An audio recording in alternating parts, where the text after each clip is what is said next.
I'm muted. Good evening, Mount Vernon. Today is March 24th, 2025, and this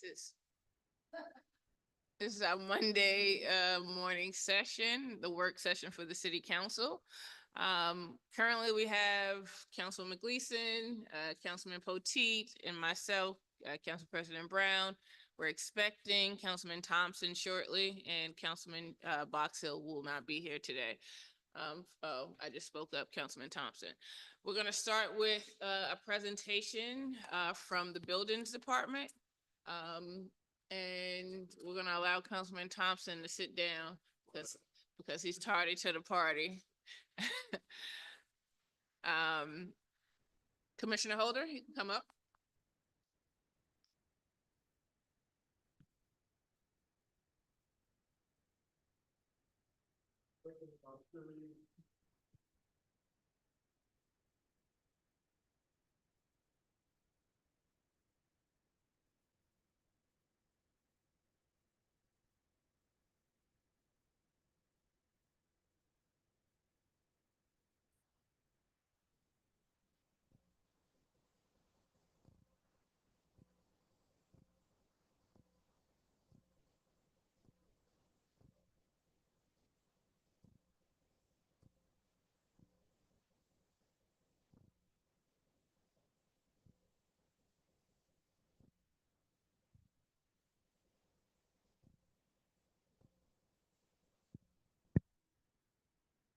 Slide in, right?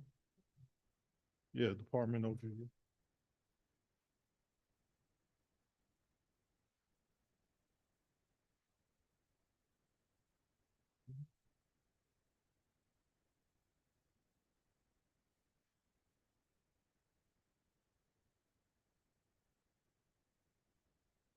Yeah, okay.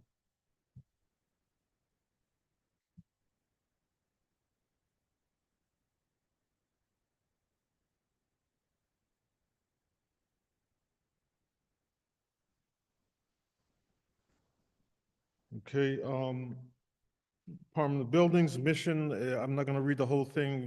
We read it the last time and, we got a number of slides, so I'm trying to get through the presentation quickly.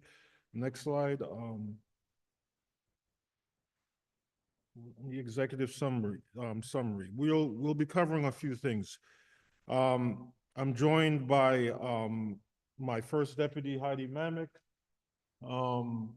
my second deputy, Ms. Asbury, as you just met, and Janera Borges, this is, who is our Harvard Fellow, who's been helping us a lot in, areas like our C of Os and C of Ts and trying to make it a more efficient process, and been tremendous in helping us on data collection and presentations like this. Janera will cover some of the customer service stuff at the back. As you know, in partnership with the City Council and the Mayor's Office, the department launched a customer service survey. I think it was initially early February, 1st of February. And we have some of the early results that she'll present to you. She'll also present some strategic projects that she's been working on. Um, uh, the city data governance groups, the transformation and innovative steering committee, which actually will be meeting for the first time this week. And I'll, just in terms of our revenue, we've seen in the first quarter is showing an increase. We're projected, if we keep at this pace, to surpass our record-breaking revenues of 2024. Some of the challenges, as you'll see as we go through the matrix, is staffing. We're short 2 clerks, a plant room coordinator, 2 code officials, and one of which I just hired last week, and he started today. He's fully CEO, so he can hit the ground running. And then we just started, our DC just started about 3 weeks ago, so we're trying to get her up to speed. Updates, we just came back from code training, which took up parts of March and February, and that affected some of the outcome too. But these are mandatory training sessions that you guys approved, I think earlier this year. We go on 2 days in February and 2 days in March. And all code officials across the state have to be at these things. So with that, let's go to matrix number 1. And Heidi Mamek, my first deputy, will start there. Heidi Mamak, First Deputy Commissioner of Building Department. Good evening, Council President and the council members. The metric number 1, we are going to start our presentation with metric number 1. This metric shows the average time for our department to do the initial review. Based on the report that we created for January and February 2025, Department of Buildings spent 26 days on average to do the initial review. So DC, before you continue, can you hear me? Yes, I can. All right. So I'm looking at the presentation from January, and the average time was 7.4. It appears as if we're going in the wrong direction. So that's 7.4 for the 2024, the entire year. And in January and February, we lost 2 clerks. We lost 1 plan room coordinator. As Commissioner stated, in month of February, our plan examiner was out of the office for the entire month. So we have our average day less than last year. We are trying to hire the clerks and get back to our regular time frame, which was 10 business days. But based on the report that we have for January and February, the average time is 26 days. Do we have outside consultants that could pick up some of the workload of the 2 clerks that are gone? The outside consultant, Labella, they are doing the plan review. This is the initial review of the applications. When we accept the applications, we have to check the insurances for the contractor, the license for the contractor, copy of the deed, and every other information on the application. Once we're done with the initial review, we send the application to Labella for them to do the plan examination. We just have to verify that property owner is aware of the building application. We do have some examples where people were submitting applications and the property owner is not aware of that. So we have to do the initial inspection before we send the application and the plans to the third-party plan examiner company. Metric number 2. This metric shows the average time for the applicant to get back to us to answer our objections. Based on the same report that we received from OpenGov, the applicants take 46 days on average to get back to us. We can go into the metric number 3. In this metric, we are Madam gonna, President, can I ask you a question? Councilwoman Gleason?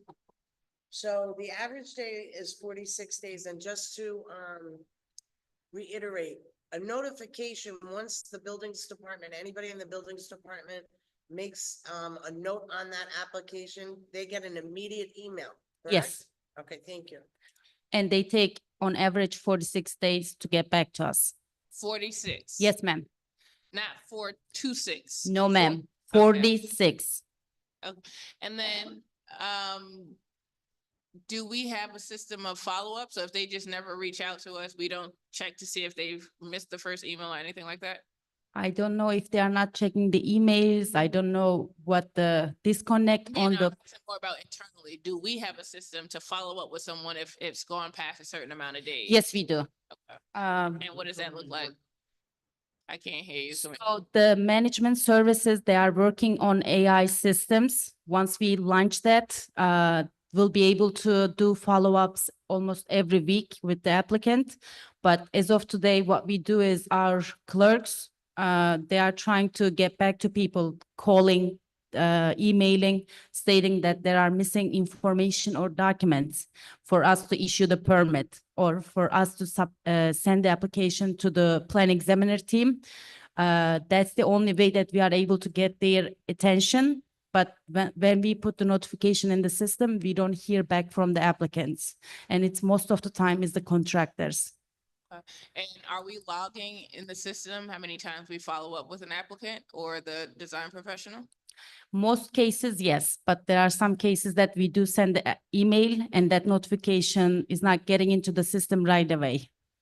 Is there, I don't know how open, this is a genuine question. Yes. I don't know how OpenGov works. Is there something you can put in the CC so that it can automatically go to that client's file, or is it not set up like that? It's not the case, but maybe management services can help us to have that. What we have in the system, we can send a public notice or internal notice. On the internal notice, what we do is the applicant was emailed on, let's say, January 3rd, and they are not getting back to us. We send another email. We go into internal note saying that follow-up email was sent February 1st. If we hear back from them, we are able to review the additional documents. And earlier, we also include the homeowner, you know, in as a guest in the system. So it's not only the contractor or whatever, the homeowner is aware of it. If they go into the system, they can see who is holding up the process, and that's why it was designed like this. Got you. Councilman Thompson? Yes, I was gonna bring it up. Thank you, Commissioner, for bringing it up, because I know that the homeowner and the contractors were both on the emails. So I guess going forward, if we can possibly, the day we send the email, if we can just send a phone call to the actual homeowner or business owner, whoever's looking for the permit, and say, hey, look for the email, because a lot of people just don't look at emails all day, you know, so if we can just send a call and hopefully their answer machine picks up where we can say, check your email for this, and you know, they'll get on that contract. I gotta tell you, we'd love to, but we are so undersourced, right? You know, we just don't have the numbers to do that. Most building departments do not do that. I'll tell you, because I talked to the others. We're hoping that this AI system will help us in that case. And the management's been working, they finally found an AI system that OpenGov is compatible with OpenGov. So we think in about a month or so, we might be up and running, and OpenGov is willing to allow us to do that. So that'll help, because a ping will go right out to the homeowner as soon as we put it in the system. Nice, thank you. And with the AI system, once we get that, the property owner, contractor, and the design professional will be able to get a text message stating that they have an update on their application. We believe that text messages is, they tend to check their text messages more than people check their emails. So that's why we are working with the management services. Metric number 3, construction project approval rates. We received 97 building permit applications in January and February 2025. We issued 75 permits, and the remaining applications are still in review. Metric number 4, in this metric, we will be talking about the unified solar permit applications. Since we launched the unified solar permit application process in April 2024, altogether, we received 201 applications. We issued 126 permits. 74 applications are still in review, and 1 application is on hold due to the missing payments. So do we have January and February's data, or we don't have that? We don't have that, we can get it. We got the overall numbers for the Yes. unified solar. I think that one of the points we made last time was that we want to see how we're doing more on a month-to-month in a more acute scenario as opposed to wholly. And then we talked about at the last one of the meetings, I can't remember, that we're having some difficulty processing it within the time we have in the legislation. And I was expecting a proposal from you all to change how much time we needed to actually permit so that we can level set expectations, right? Because legislation is saying one thing, And what we're able to produce out of the city is completely different. So we want to make sure that they're both in line, so both the customer and the vendor could know what to expect. So for the monthly reports, unified solar permit application, we can generate it for the next meeting. But we launched the unified solar permit application April 2024. We won't be able to compare it how we are doing this year compared to last year, but that we can definitely run the report monthly. And starting from April, we'll be able to, no, starting from May, we'll be able to compare our production compared to last year. And Labella is taking 15 business days to do the review. On the legislation, it says 10 business days. We are working to put an amended legislation to change that. This way, public and our internal staff, along with the Labella employees, everybody will be on the same page. So we're able to issue in 15 days, not just them review it. We're able to issue something in 15 days. No, review in 15 days, because Review. there is no one application that we are able to issue the permit without objections.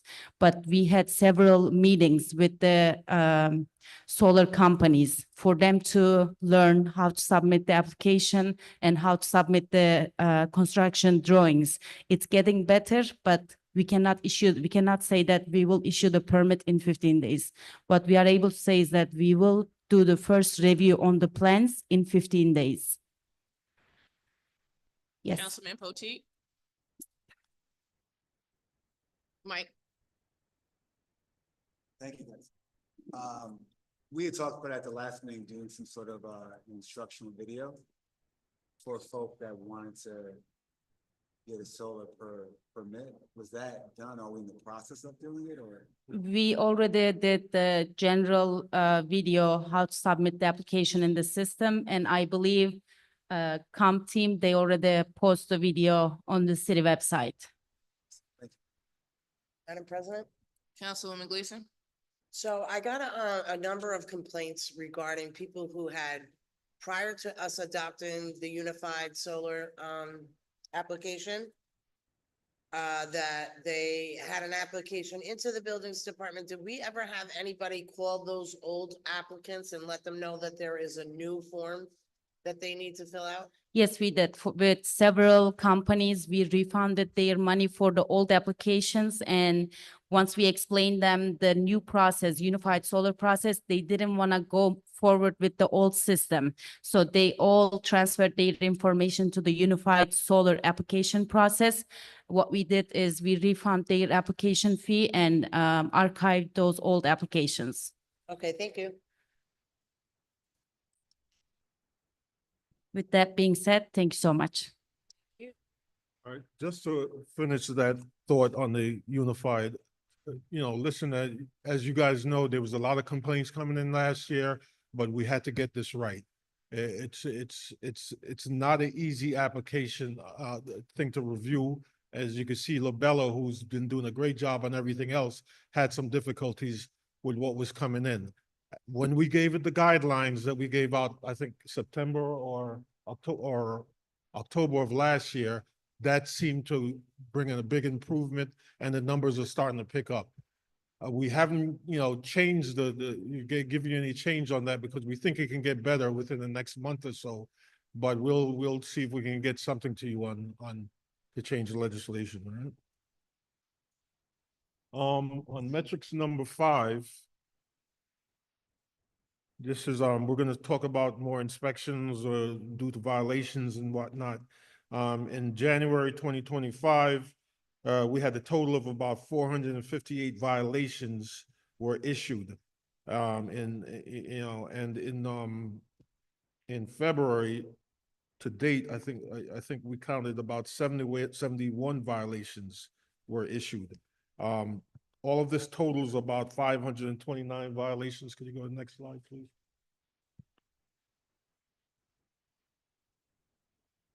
So 529 violations issued, only 6% met requirements for dismissal.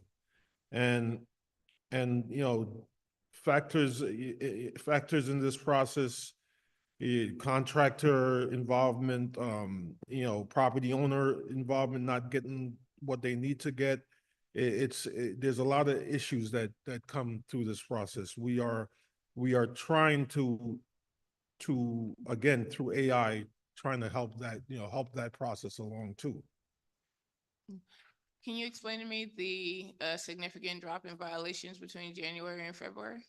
The difference? Yeah, one is, what I'm looking at, it says 458, and in February it was 71. Yeah, we had, I think it was in January, I think we had a full month there, where February, we had all our code officials were in classes for a few days out of that month, as I said there. Huh? And we had a lot of vacations that month, so it was a slow month with only, again, we only had two code officials. And we just hired a third, looking to get a fourth on soon. Commissioner, Yes, Councilwoman. Madam President? Hmm? The positions that you spoke of earlier, those are all budgeted for, correct? Yes, ma'am. Okay, thank you. In 5A, as I said, 529 violations, only 6% requirements for dismissal. And in the next slide, you'll see that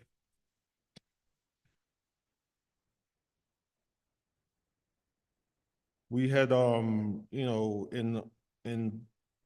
February, in January, there was about 160 plus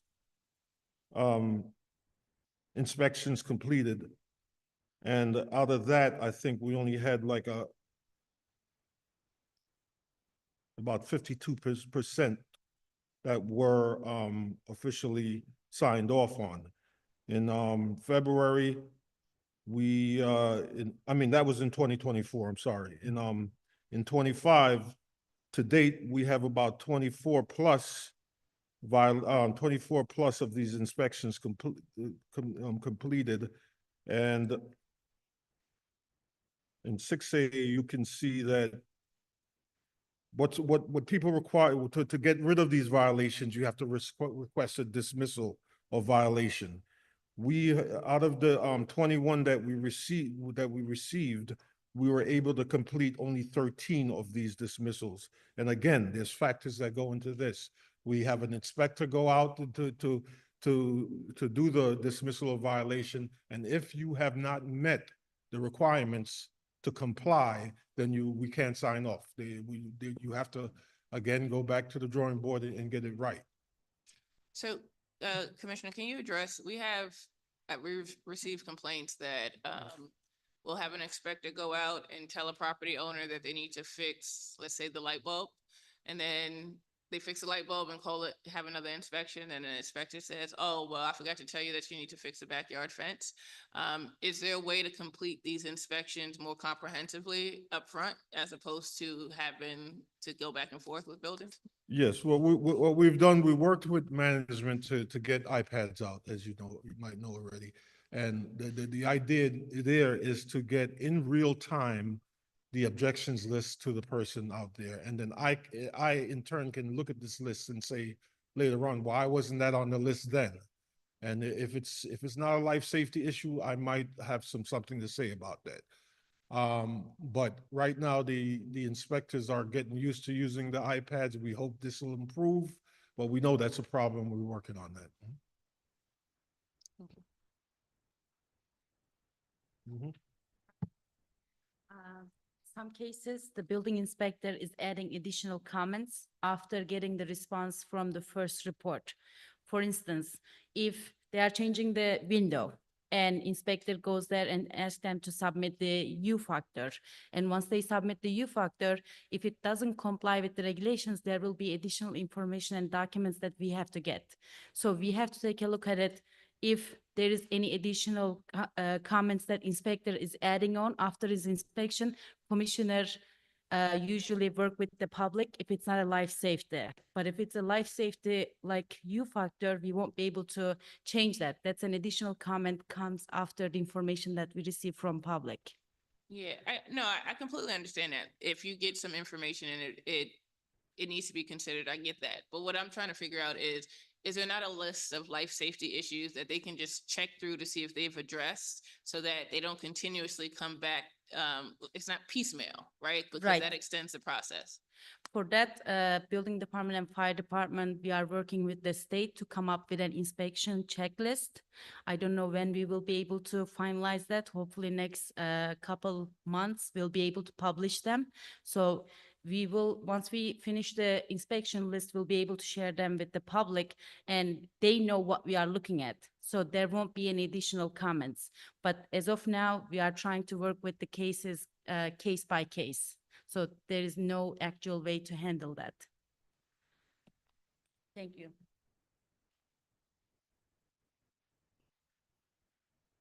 The next slide is on code violations again.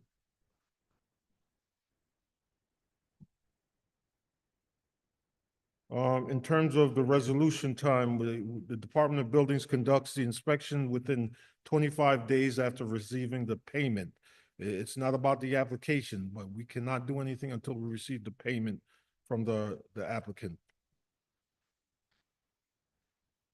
I think, again, due to the factors in the beginning of the year and hopefully bringing on another code enforcement officers, that 25-day turnaround can be improved within the next time we present.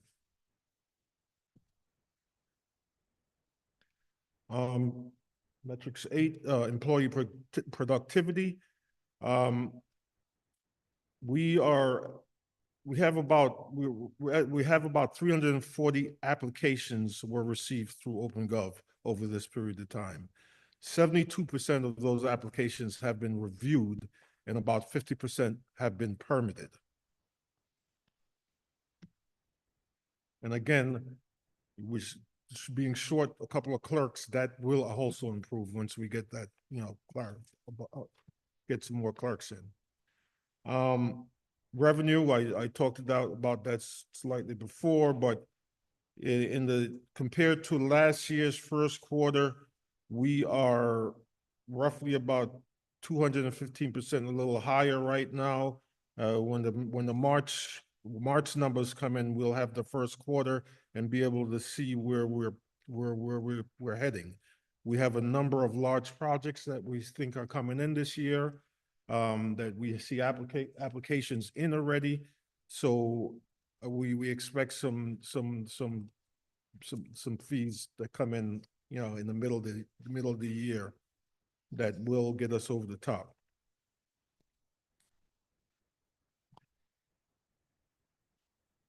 Next slide. Safety inspections. Safety inspections include multiple dwelling. Those are buildings above 3-story. Public assembly, spaces that have 50, they can hold 50 or more people, our churches, our bars, or things like that. And non-residential, everything that's not residential. Your stores, your commercial stores, and this and that. We work with the fire department, on a lot of these inspections. And again, the state is following this process very closely because we didn't do them for many years.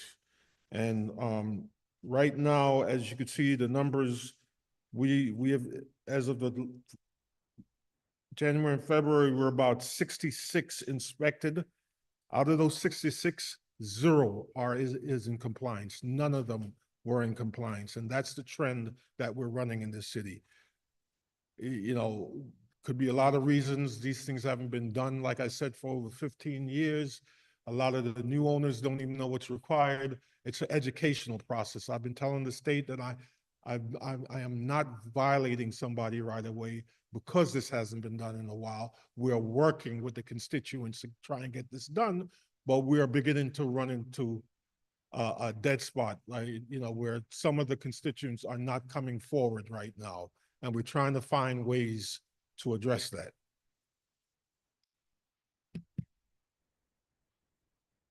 Yeah. Councilman Potteet? Commissioner, just looking at or trying to map through a worst case scenario for a second, because I get your frustration. Mhm. And it's a tough situation where you have residents and owners that haven't done this for 15 years. You show up the odds are that they're gonna be able to come one. Mhm. How do you see this process playing out? If residents or owners are saying, okay, I'm not gonna do the work. Thanks for showing up, but I'm not gonna. Yeah, well, the Fine. next step is we have to violate them. The state is in our books right now. They're watching this and they're wondering why we haven't violated them right now. So we've gone out with a second notice to a lot of them. We have our neighborhood, representative downstairs. She's going out to, these owners of multiple dwellings in the churches and the bars and telling them they have to register. At some point, register, I'm not gonna wait for them to register. I'm going out there and I'm gonna have to violate them and then bring them into court. That's the next step. I really don't wanna have to do that, but I'm not left with any choice at this point. No? Maybe the next time that you come, if you come back next month, you Mhm. could tell us what that process might be, and as council, we could actually maybe help you. Mhm. And start talking with these owners saying, listen, the time is up. Right. Sorry that we haven't done this for 15 years, but what's gonna happen next? Mhm. Is actually gonna be a lot worse. Let's see if we could work something out. So No. if we understood what your process was, if it's that next month's April, so is it May, the fine start of June, or in the third quarter? Again, you don't have to have an answer now. Yeah, But if you tell us next month, then we can kind of help you socialize that with the owners. right. The fire department actually has, boots on the ground right now, knocking on doors, so we're doing things, but it's just not giving us the numbers that we need to see right now. Mhm.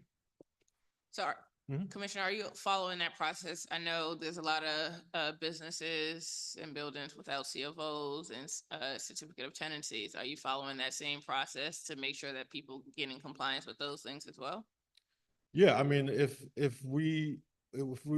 when we go to do our inspections, that might possibly be one of the objections that we give them, that you have not can't come in to get your C of O yet. You need to do that with the building department. We estimate that in this city right now, there's about 30% of the buildings in the city have either C of O or CFT. And some of that is understandable because this is an older residential city. I don't think we started C of O process till what, 28 or when?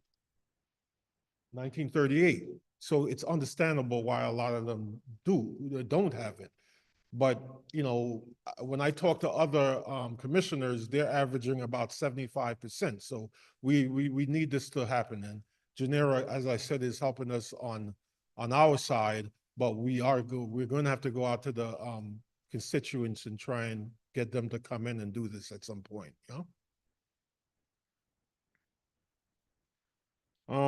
With that said, we're gonna end up with some quick stuff on the customer service. I'm gonna ask Genera to come up.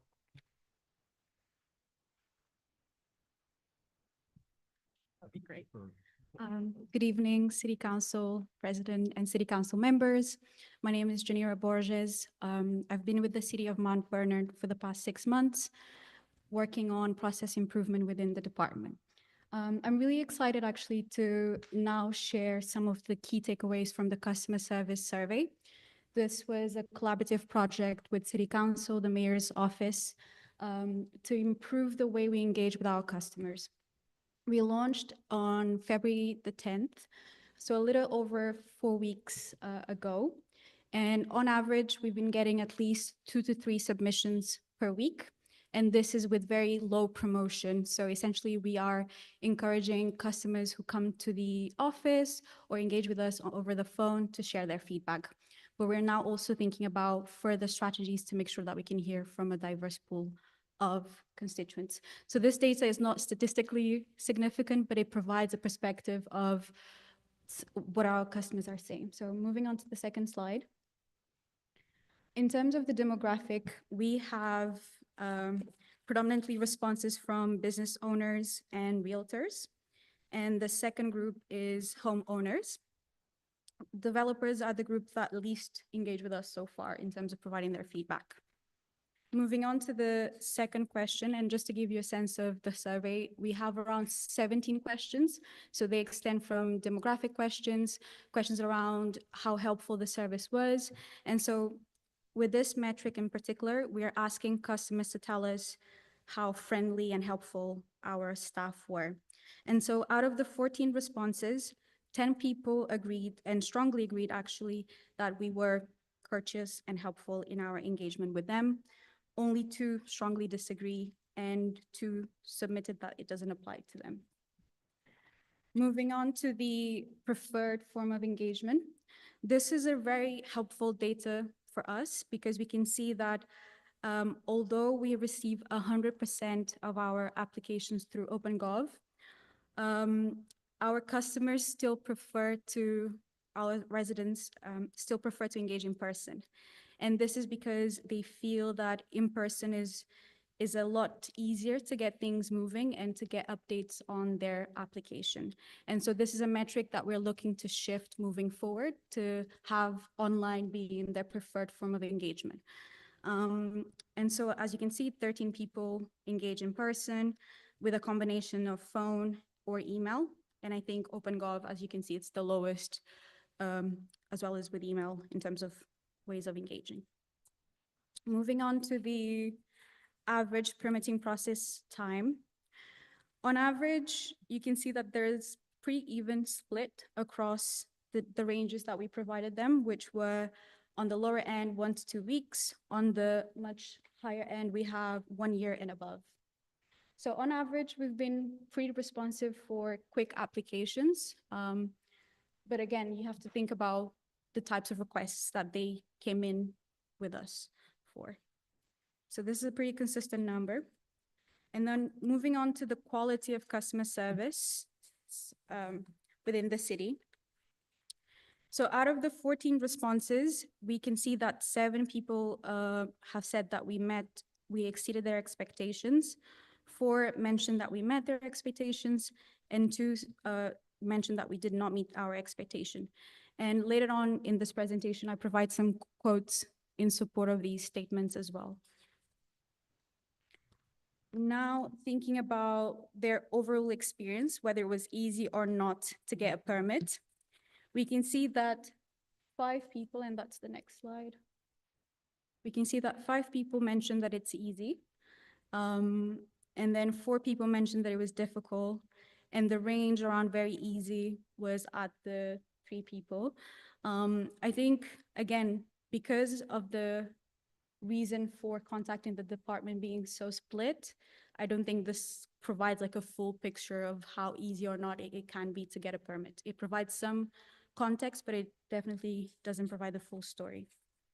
And so this next slide kind of explains the different reasons for contacting the department. So building inspections is actually one of the main reasons why our residents reach out to us, with plan reviews being the second.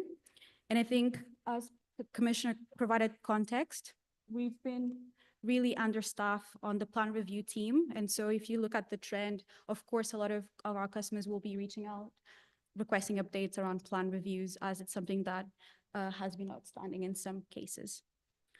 And again, this will help us to figure out where we can put our efforts in moving forward.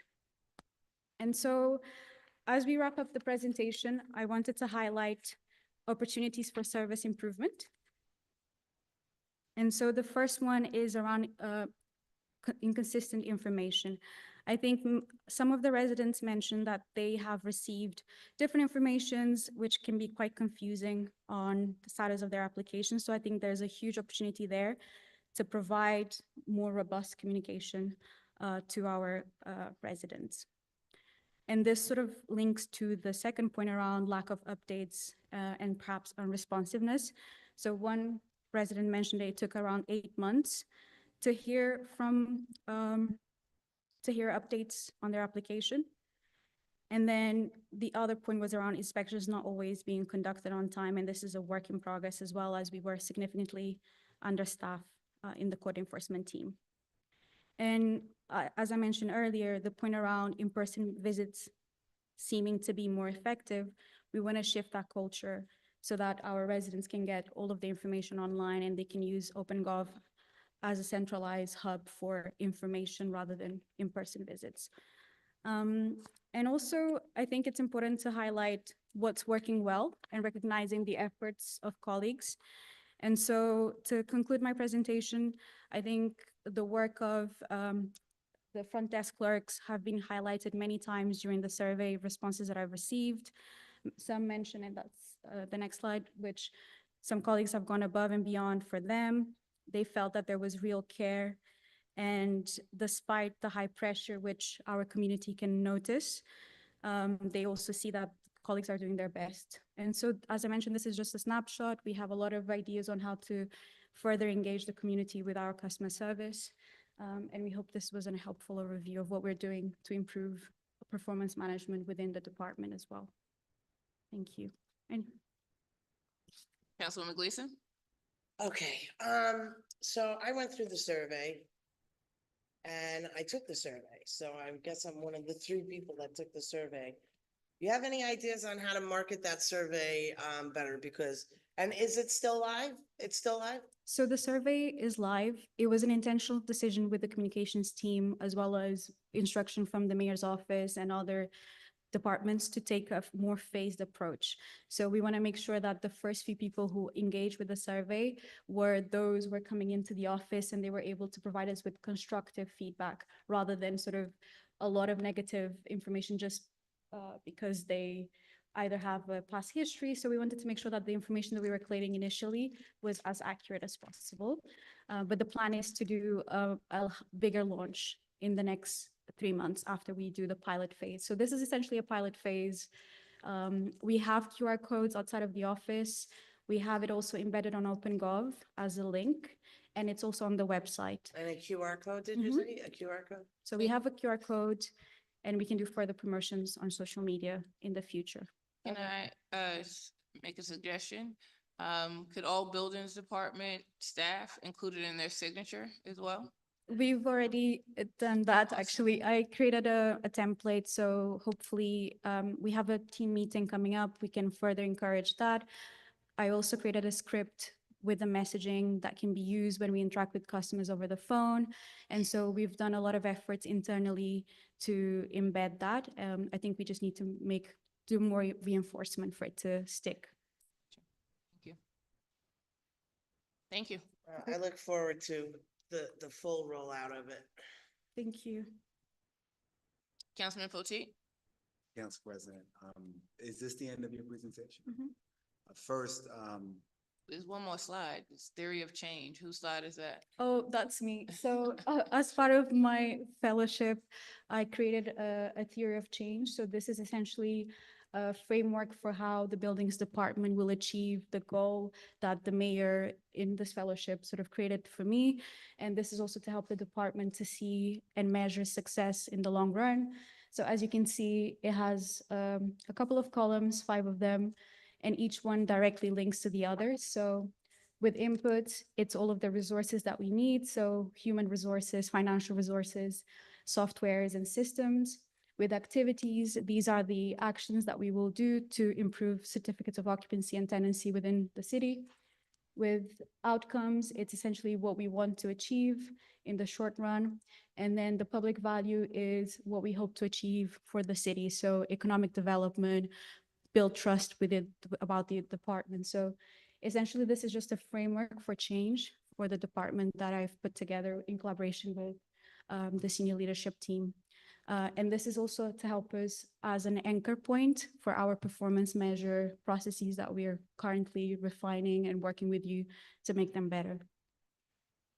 Can you also speak about the Transformation and Innovation Steering Committee? Of course. So since starting in the city, I've quickly identified that data is a priority and something that we need to make sure that there's consistency because we rely on data to make decisions. So one of the strategic projects that I've pushed and I started was the City Data Working Group. So it has membership from all of the main departments within the city. And we look at what data do we have available, who owns the data, how is the data used? And the intention of this group is essentially to standardize practices to make sure that we have accurate records for our community and hopefully embed more data-driven approaches within the city. And the Transformation Steering Committee is a new innovation project within the Department of Buildings. It's our effort to collaborate with developers, realtors, and other key agents that deal with us day to day to give us ideas on how we can improve. And so we're really looking to build a better relationship with the residents. And so the first meeting is this week. And we hope to have meetings on a monthly basis moving forward. And all of these efforts are intended to shift the narrative and the ways in which the Department of Building works within the city. Councilman Potteet? President, want to give you, and all of the Buildings Department, a huge shout out on that survey. I know we worked closely on it, and, it was a conscious thought to roll this out slowly. I guess just tell us when you want to roll it out to the wider market.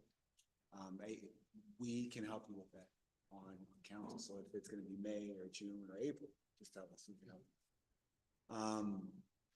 There's a few comments or questions that I had about how you're engaging with the public, and just some helpful thoughts.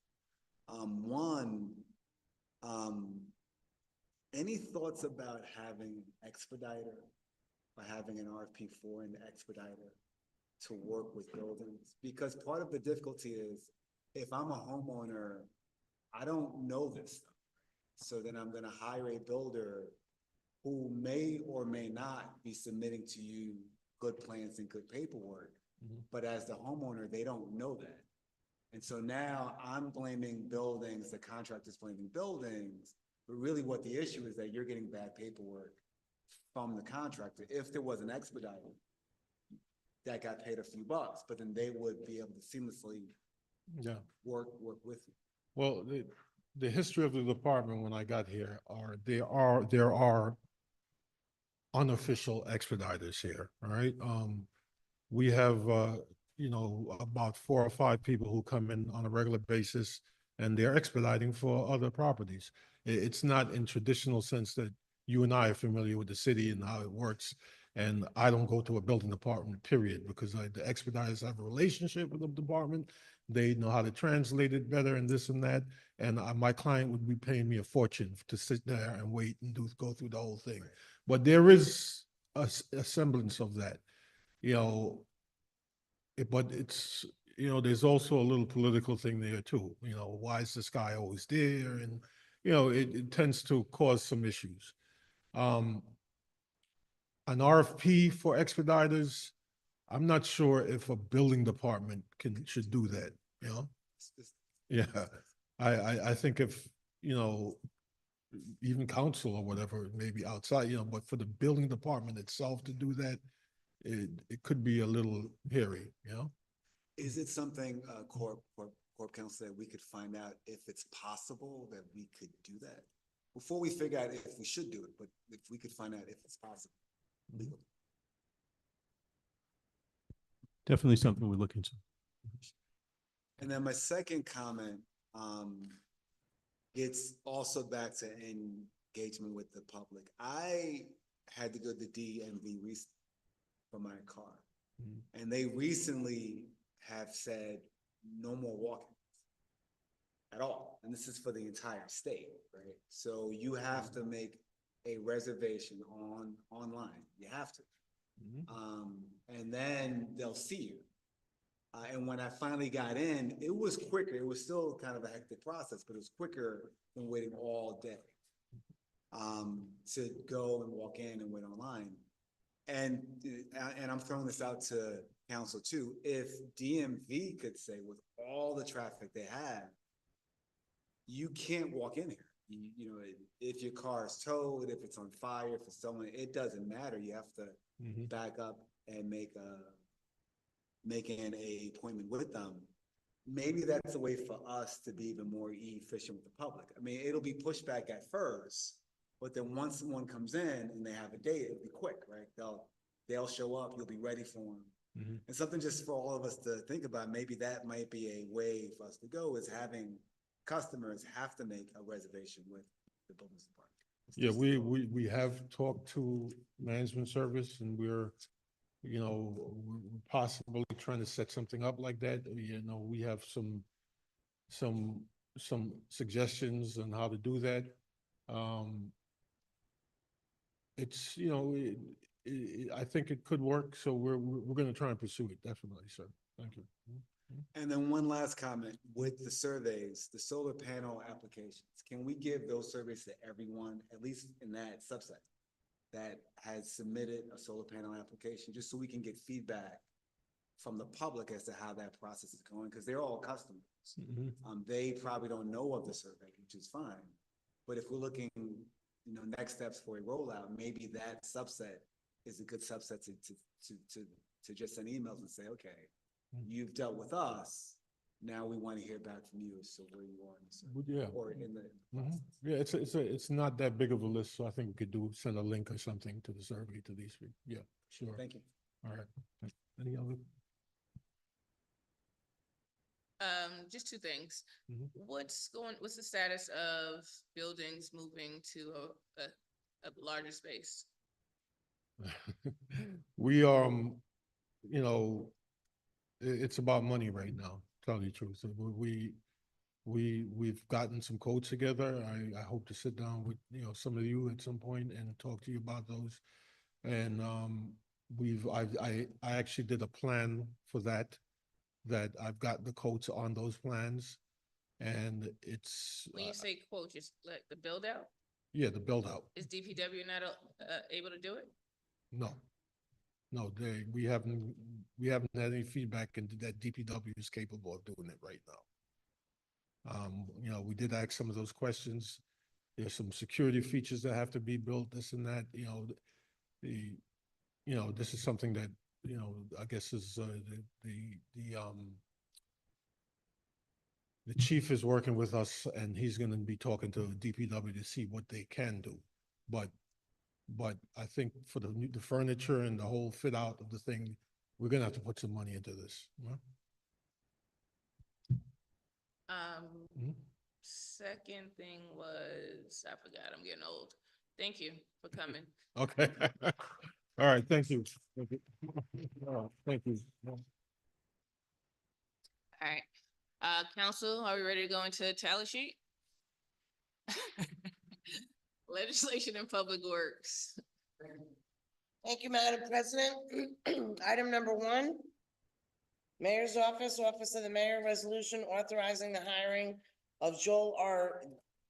Dichter of Dichter Law LLC as special counsel to represent participating Westchester municipalities in the Con Edison electric and gas rate case before the Public Service Commission. That is on the agenda.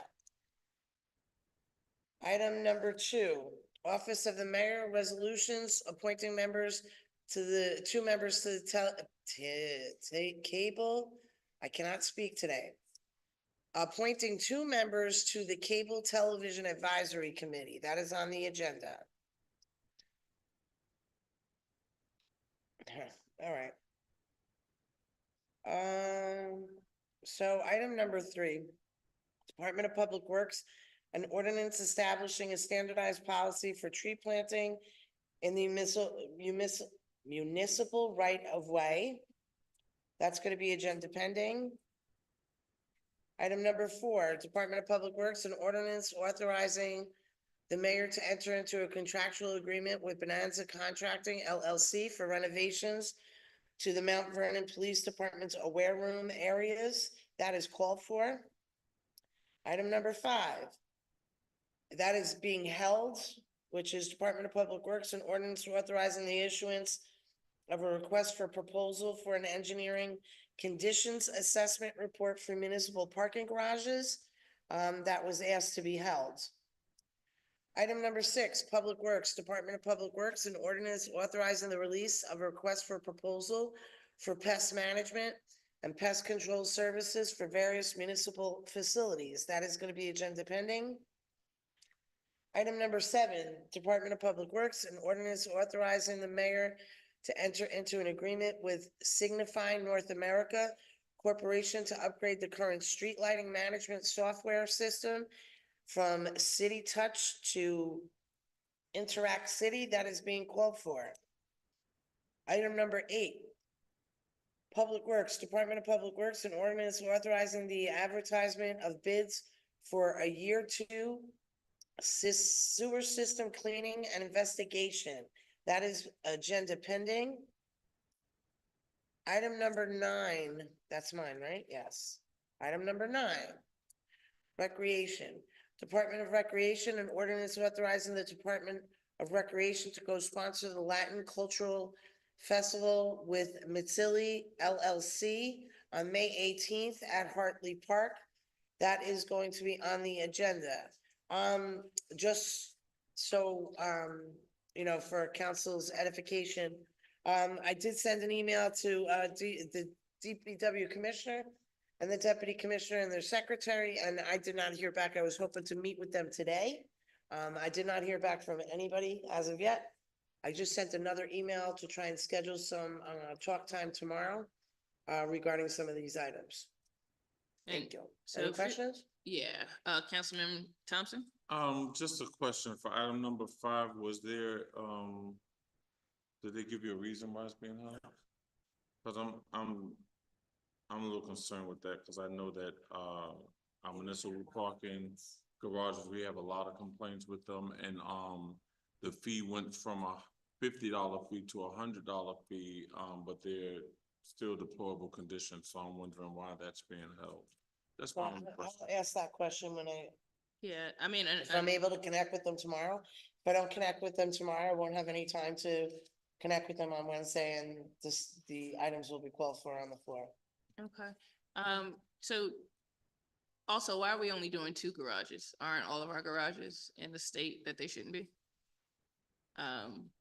And I know you held and called for a few of these things, but in case they come back on Wednesday when I'm not here, item number 3, it appears that a section of that policy is missing. I think section 4 is missing, so I wasn't able to review the complete policy. So if you can get an updated policy, that'd be helpful. Also, I would love to know why item number 4 is retroactive. Why they did the work and now they come in and ask for the work to be approved, and also why there weren't additional quotes for that work. I think- Those are my same questions, and I did put it in the, notes Okay. of, on Legistar. All right, and I think it's a consistent issue that we're having from Public Works.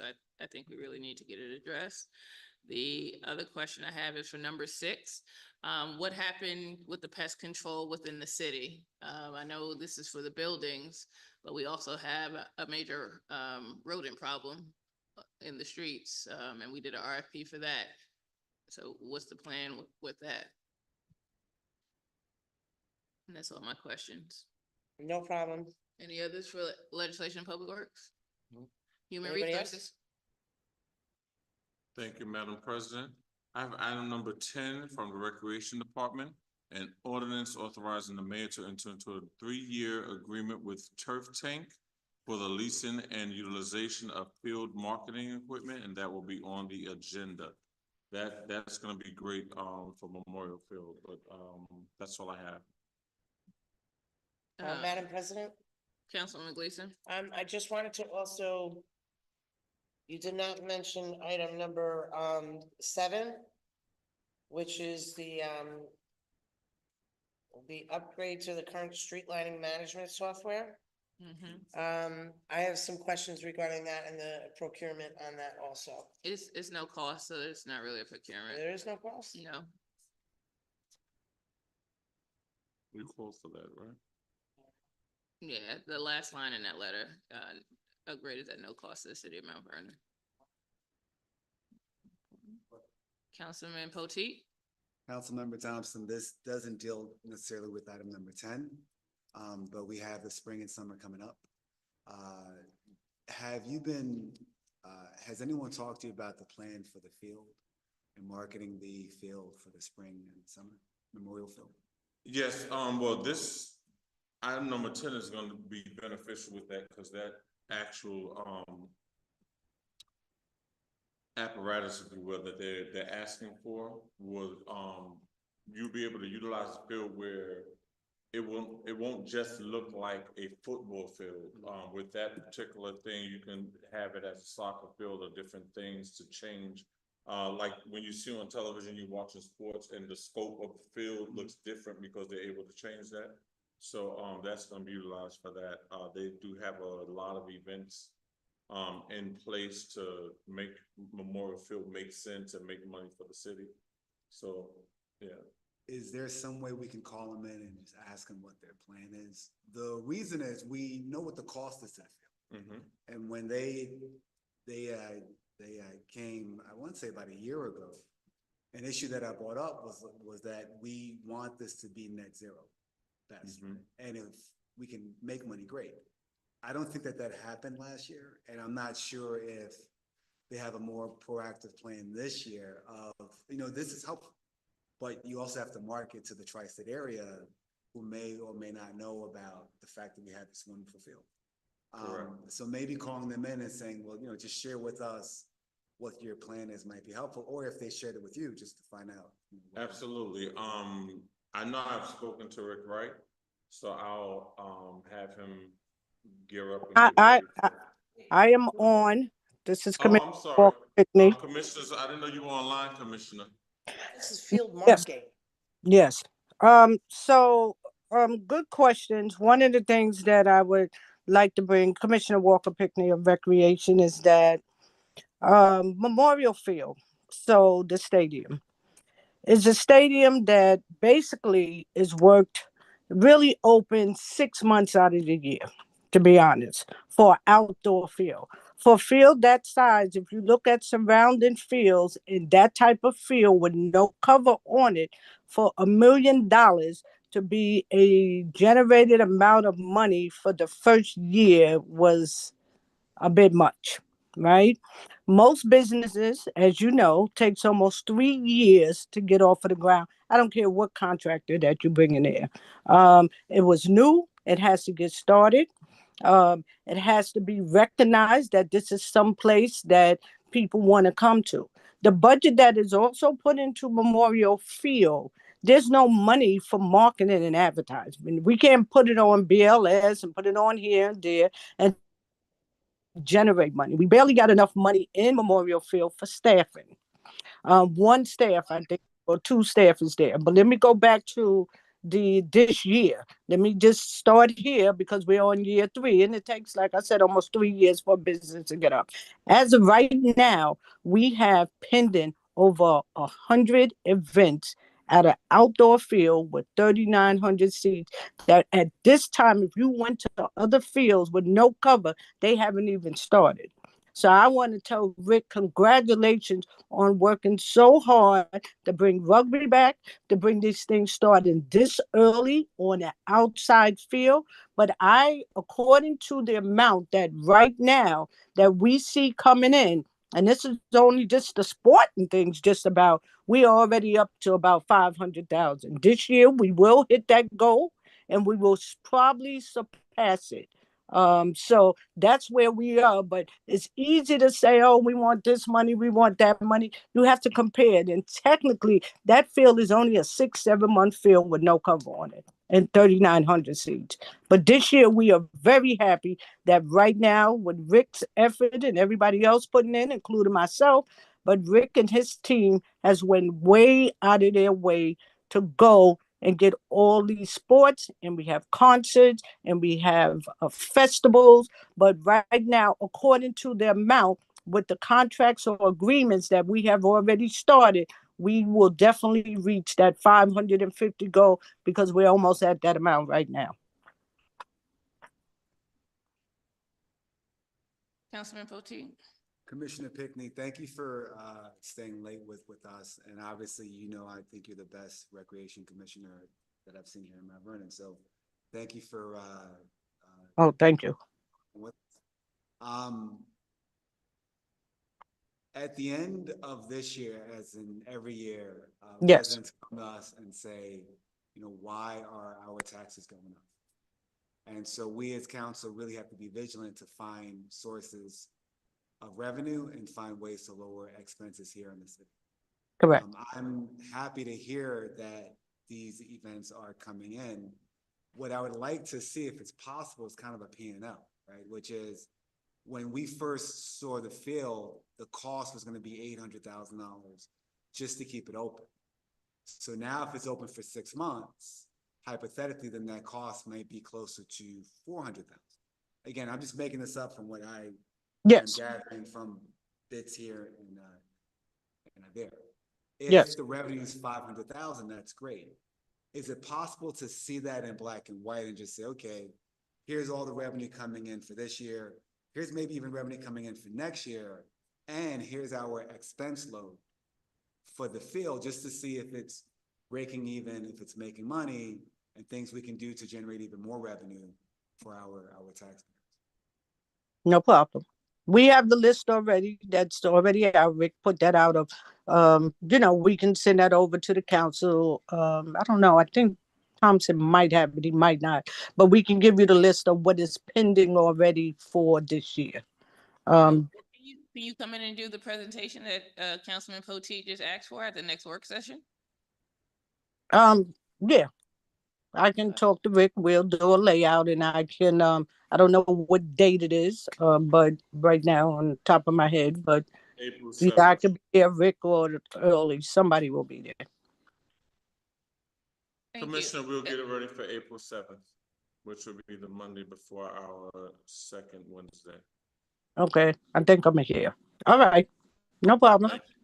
So another thing, Commissioner, just, just to think about, right? I don't want you to take what we're saying as a dig on your staff, right? I think that as a council, we see more potential for Mount Vernon.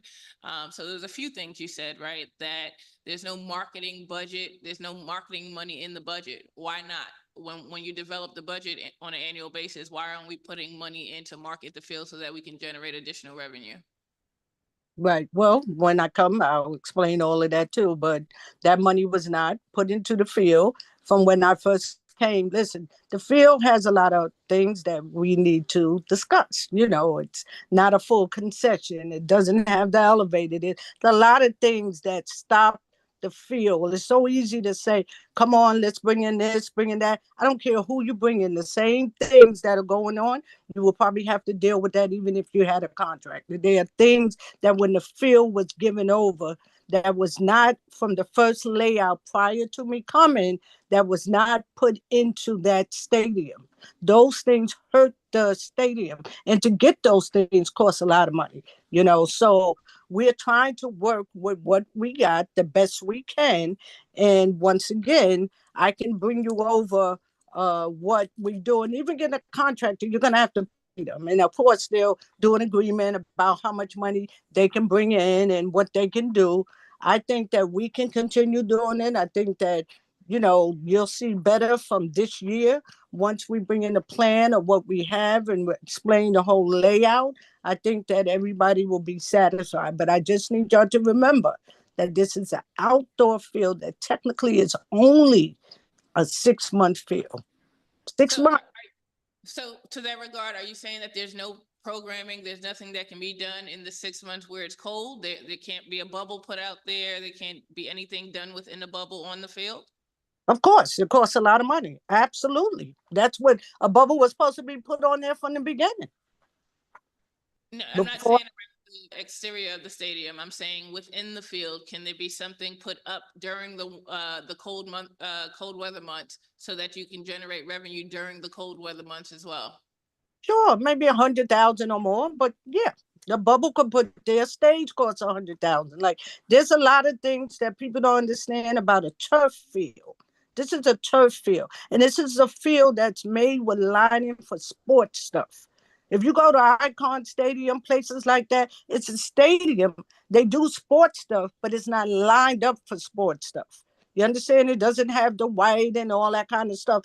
This right here, and what you're saying, absolutely. But a bubble still costs a lot of money. So can we put a bubble and somebody, we continue to look, we continue to search. Rick, like I said, is doing an excellent job trying to make sure that we can get stuff in there during the winter or the summer or whatever. People, you could put it out there, but people still got to want to come. I don't care what you throw out there. They got to want to come into Mount Vernon. They got to want to come into the stadium. Just because it's a $40 million stadium, that doesn't mean people want that particular stadium. So we do what we can to continue advertising. Like I said, this year, right now, there's no other stadium No other stadium with that size, with no cover, that up to date right now has almost 96 things booked. Nobody. Commissioner, so what I think you're misunderstanding is this isn't about what we have booked, right? What we're concerned about is the bottom line for the city and the revenue, right? So Right. it's great to have things booked, but it's also about what are we generating from the stadium, right? Versus our costs. That's what we're more concerned about. And what I would love to hear when you come and present next time is also what's the sponsorship strategy, right? We had conversations with the mayor during budget season about bringing in someone who could specifically market the field. People won't come to something just because it exists. That's not how businesses work. It has That- to be marketed, it has to be promoted. And if we're not putting that time and the effort into doing that, we're consistently going to have a lack of attendance at events. Well, but okay, so let's I guess we're gonna kind of table this. So who comes in the door is not giving us the money. So so your wording of what you just said, that's not who gives us the money. Whether there's 10 people there or 40 people there, if an applicant rents it, they pay the cost and they pay for the vendor prices, they pay for electrical, they pay for the security, they pay for public safety. But whether they got 10 people or 40 people, that's not my concern. That money coming in the door does not make us money until we get a POS like Ticketmaster or somebody, and we can make like $2 off of them. But when they rent it, that is their field. Just like if you go rent Barclay or you rent Icon Stadium, that is not your money of who's coming in the door, unless you yourself, the stadium, is giving the event. But when a private person gives an event, it doesn't make a difference of how many people is coming in that door. Well, I mean, I beg to differ because if I'm a private person and I rent out the field and I can't get people to the field, I probably wouldn't want to rent it again. But we can table this to the presentation. No, next but that's not what you, okay, but that's not what you said. You said according to how many people come in the door in regards to money. That's not what you said. Thank you, Commissioner. You're welcome. Oh, Commissioner, before you go, is there a reason why we're leasing the turf tanker, whatever it's called, versus purchasing a turf tanker for the field? Or Yeah, turf it's tank? too much.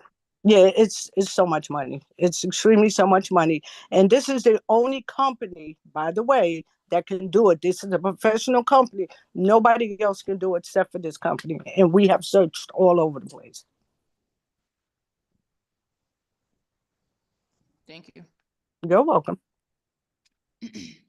Any other questions for Human Resources? Councilwoman Gleason? I made a mistake on number 7 Mm-hmm. under LBW. I apologize. That is going to be on the agenda. Okay. No problem. I misread that letter, so. Public safety and codes? Thank you, Council President. Item number 11, consumer protection is for information purposes only, February 2025, the monthly report. Item number 12 will be on the agenda from public safety and ordinance authorizing the mayor to enter into an agreement with the New York State Department of Criminal Justice Services for the Gun-Involved Violence Elimination Grant 2024 to 2025. Item number 13 will be on the agenda from public safety and ordinance authorizing the mayor to enter into a software as a service agreement with SIMSI Inc. for CAD and RMS software for 3 years. Item number 14 is on the agenda from public safety and ordinance authorizing the mayor to enter into a memorandum of understanding with the County of Westchester, the City of Yonkers, and the City of New Rochelle for participation in the Edward Byrne Memorial Justice Assistance Grant, JAG program, and to utilize JAG funds for the purchase and installation of Motorola APX 8500 radios. Item number 15 will be on the agenda from public safety and ordinance authorizing the transfer of funds from the training budget to the equipment budget for the purchase and guns and ammunition for the police department. Item number 16 will also be on the agenda from Public Safety, and ordinance authorizing the allocation of funds from the Full Circle Health Training and Counseling Workshop for members of service of the police department. Item number 17 will be on the agenda from Public Safety, and ordinance authorizing reimbursement of prisoner transportation from Westchester County Department of Correction. And that's all that I have for Public Safety. Thank you. Questions, comments for public safety and codes? I do have some for number 13. I had a problem pulling up the referral letter, but I did speak with the comptroller's office about this one. And apparently, the way that PD plans to pay for this is they plan on applying for the grant each year. So what if they don't get the grant in the second or the third year? How are they gonna cover the cost? That's item number 13? That's item number 13. And then for item number 14, it looks like they had the wrong line and they should probably get it amended. So, well, there's a few questions, right? The letter says that they want to purchase 3 Motorola tri-band mobile radios. And then it says additionally, we ask to be allowed 3 Motorola APX A500 tri-band radios. So are they purchasing 6 or are they purchasing 3 and that was a typo? Also is they have the line that is coming out of it says repairs to plant and equipment. And this doesn't appear to be a repair at all. So why would it be coming out of that line?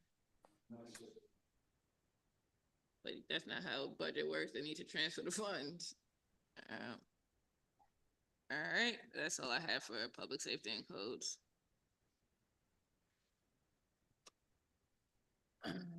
Finance and planning.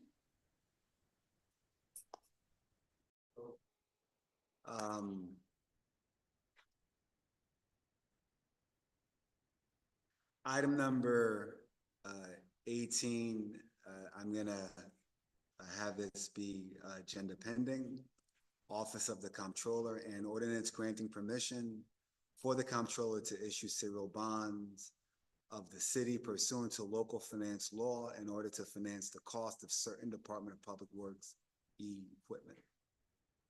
I'm number 19, and I wasn't able to speak with Councilmember Boxell, so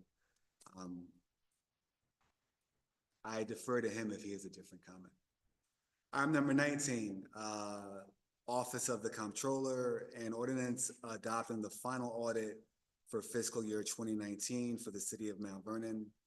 That will be on the agenda. A question that I have for the Comptroller is, and same for 18, is the timing of the audits between 20 and 23. And to see if there's a schedule for when those audits would be done. Item number 20 on the agenda from the mayor's office, a resolution appointing Kyle Munoz, Dan Costarella, Robert Potak, Pamela Tolo, and Arnoldo Yazar to the Mount Vernon Economic Development Task Force. Item number 20 will be on the agenda, and ordinance amending number 19. I'm sorry, item number 21 from City Council, and ordinance amending number 19 adopted on December 27th, 2023, Economic Development Task Force.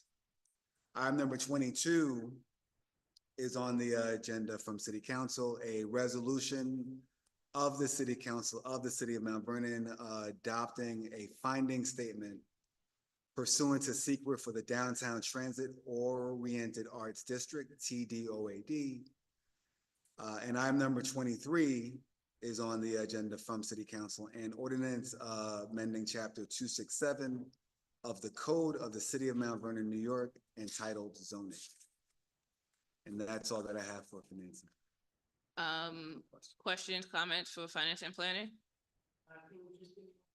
Sure, while you're taking the second, just as a FYI, our attorney is finalizing the the FGEIS. And there would be some additional language added to this when it's voted on Wednesday around, the public arts component while this project is being built out. So the arts component is in their phase 2 building, and in their phase 1, we're gonna have an interim agreement about how often they have to have art programming in there. So that wording is gonna be figured out by Wednesday. But Councilman Gleason, whenever you're ready. Nope, I'm good. Awesome. That concludes the tally sheet. Corporation Council, do we have settlements that you want to discuss with council either today or Wednesday? I do have one. Okay. We could do it today or Wednesday, whatever works for you. What's the preference? You want to do it today or you want to do an executive session on Wednesday? Huh? You do it now? All right, do we have a motion to go into executive session? I make a motion to go into executive session. Second. To discuss Settlements? settlements, with law counsel. All right, Second. you got your, motion in a second? Clerk? Roll call on the executive session. Oh, roll call. Councilman Gleason was the motion, Councilman Thompson was the second, and we got a roll call. You. Councilman Box Hill is absent. Councilwoman Gleason, Aye. Councilman Potteet, Councilman Thompson, Aye. Council President Brown. Aye. Thank you.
Do we have a motion to exit executive sessions? I make a motion to exit executive sessions. Second.